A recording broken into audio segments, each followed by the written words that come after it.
Buen día, bienvenidos, ¿cómo están? Muy bien, bueno, qué placer estar compartiendo este curso con vos y bueno, la intención es que nuestra audiencia conozca un poquito más también porque llega la primavera y queremos tener todo verde, queremos tener césped, queremos tener color en nuestro jardín. Bueno, ¿qué cosas debemos tener en cuenta para eso? Bueno, jardines es algo que genera pasiones, genera entretenimiento, es antiestrés, da placer. Entonces los usos, los servicios de los jardines son amplios, muy amplios. Y hay mucha gente preocupada por los jardines. Entonces uno diría, ¿por qué el INTA va a ofrecer un curso de jardinería? En este caso muy puntual tiene que ver con el empleo, el oficio de jardinero, que no digo que se haya ido perdiendo, sino que hoy día muchos jardineros lo que hacen exclusivamente es cortar un césped. Y el desafío está en cortar, mantenerlo, hacer una correcta siembra, una correcta preparación de suelo y después hacer el mantenimiento que tiene que ver con las podas correctas, poder hacer un injertos en cítricos, otros frutales, rosales y poder identificar las principales enfermedades que están en el jardín, que son fáciles de identificar, pero muchas veces no se trata de una enfermedad producida por un hongo o por un insecto y se trata de una condición dada por exceso de riego o falta de riego o una condición de suelo o un problema climático. Y en la mezcla y la identificación facilita el diagnóstico y la solución, que es lo que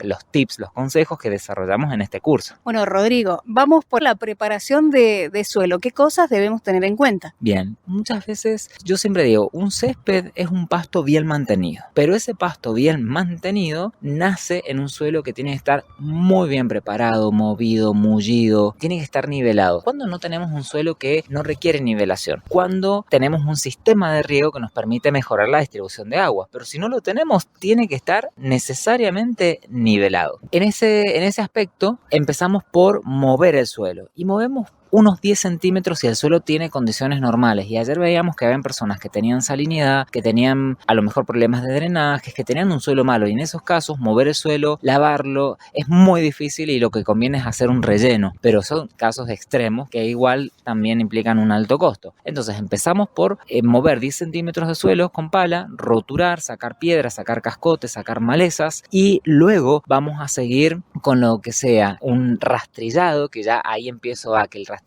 me tiene que terminar de separar y romper los carcotes, distribuir, nivelar, para que luego después yo pueda poner unos 3 centímetros de turba por encima y recién ahí hacemos una primer lluvia, un riego muy fino, muy fino, muy liviano, que tiene que ver con asentar el terreno antes de plantar. Volvemos a rastrillar para garantizar la distribución, que esté muy bien mullido y recién ahí hacemos la siembra. Cuando vimos el tema siembra fue como un gran paréntesis que tenía que ver con la selección de la especie y el cálculo de la cantidad y la forma de distribución, que eso después lo podemos tocar. Y después cuando tenés la siembra hay que hacer una cobertura. Uno de los grandes errores de cobertura está en enterrar de más la semilla. Entonces se puede colocar tierra, pero por ejemplo es conveniente rastrillar después de haber colocado o distribuido las semillas y no porque voy a hacer pisoteo o la semilla me va a quedar muy enterrada. Entonces lo que yo aconsejo es una ligera capa de acerrín que tiene un doble objetivo. Una, evitar que las palomas se coman la semilla. Dos, evitar la deshidratación, siendo que el acerrín va a conservar algo más de madera sin enterrar demasiado la semilla. La regla de profundidad es 1,5 veces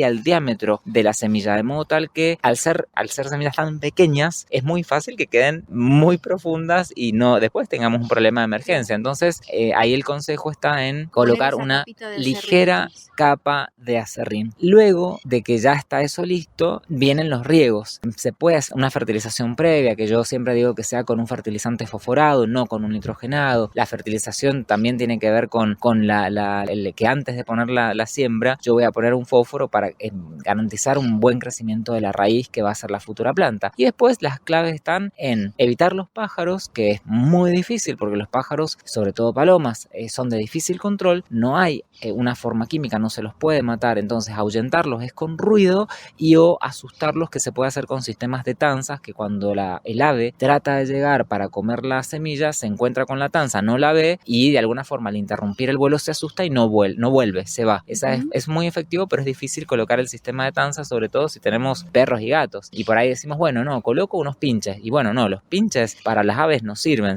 para los gatos o los perros o para las personas, pero no van a servir para las aves. Entonces aves es muy difícil. Pero una vez que ya tenemos nuestro acerrín, empezamos con riegos y la primera semana los riegos deben ser muy frecuentes porque no se debe deshidratar. Y en ese caso se hacen 3 riegos finos por día, muy finos, una lluvia muy fina, de 2 o 3 minutos por vez, de modo tal de mantener la humedad sin inundar. ¿Por qué no hay que inundar? ¿Por qué no hay que dejar el agua? Es muy sencillo, porque la semilla luego va a empezar como a flotar en el líquido y se va a empezar a mover, entonces van a empezar a ver manchones en lo que es nuestro jardín, nuestro césped. Y así, con esos pasos que tienen que ver con mover mucho, roturar mucho, sacar los cascotes, sacar las malezas, emparejar y hacer ese 1, 2, 3, recién ahí vamos a decir que a la segunda semana vamos a ir como distanciando la frecuencia de riego. Hacemos un riego diario, pero un poquito más pesado. Después hacemos 3 riegos por semana, 2 riegos por semana, y así es como que vamos distanciando los riegos. Y es otro de los errores que normalmente cometemos, que son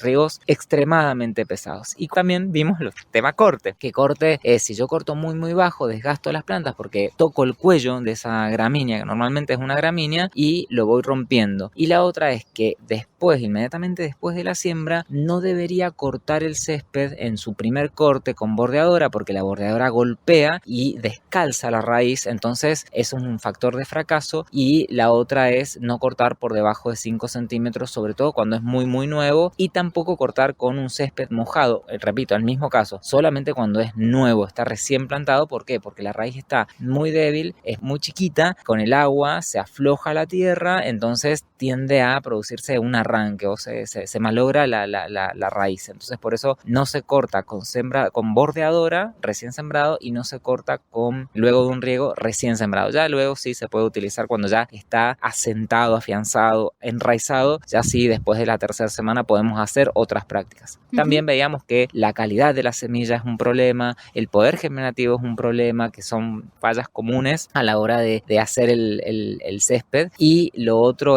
había otro problema que tenía que ver con que no eran los cortes, no son los cortes, no es el poder germinativo. Se me ha ido del tips, que tampoco es la resiembra, ya me va a venir. El tema es que pero el suelo también que esté parejo, digo, eso si también. Tenemos el suelo parejo, si respetamos los riegos, si no regamos en exceso, si prevenimos la deshidratación, si tenemos algún tipo de acción respecto a las aves, si son un problema para que no se coman las semillas, si hacemos las resiembras y elegimos elegimos las especies correctas. Por ejemplo, es un mito que las 7 variedades son buenas. 7 variedades es lo peor que podemos hacer en términos de plantación y planificación. ¿Por qué? Porque van a terminar subsistiendo todas aquellas especies que son más resistentes, y normalmente son las más feas, las que tienen un color más oscuro, que no es delicado, que son más gruesas, y se empiezan a hacer manchones que malogran todo el césped. Entonces, rompiste un mito, exacto, Rodrigo. 7 variedades, es un mito la realidad. 7 variedades no lo compre nunca, señora, señor. 7 variedades es una fórmula del fracaso para un mal césped. O sea que uno mismo tiene que comprar las semillas que decide colocar y mezclarlas, digamos. Claro, está todo tabulado, y ese es el tema, el objetivo de este curso, es decir, que vos sepas que existen variedades perennes, anuales, de invierno, de verano, de sol y de sombra. Entonces, en función de tu objetivo, vos elegís una mezcla de hasta 4 variedades que normalmente combina una perenne y 2 anuales, 2 perennes o 2 perennes y un anual, dependiendo de las condiciones de temperatura de la zona, dependiendo de otras cuestiones y del uso, ¿no? Porque hoy, por ejemplo, chipica es muy conveniente para nuestras condiciones climáticas. Pero ¿qué pasa? Al tener una estación seca, la tenemos que combinar con otra invernal anual que pueda ser resiembra, o otra perenne invernal que sin necesidad de resiembra. Y ahí es donde, bueno, vemos que si tenemos una chipica mejorada, Celebrity hoy día va a ser como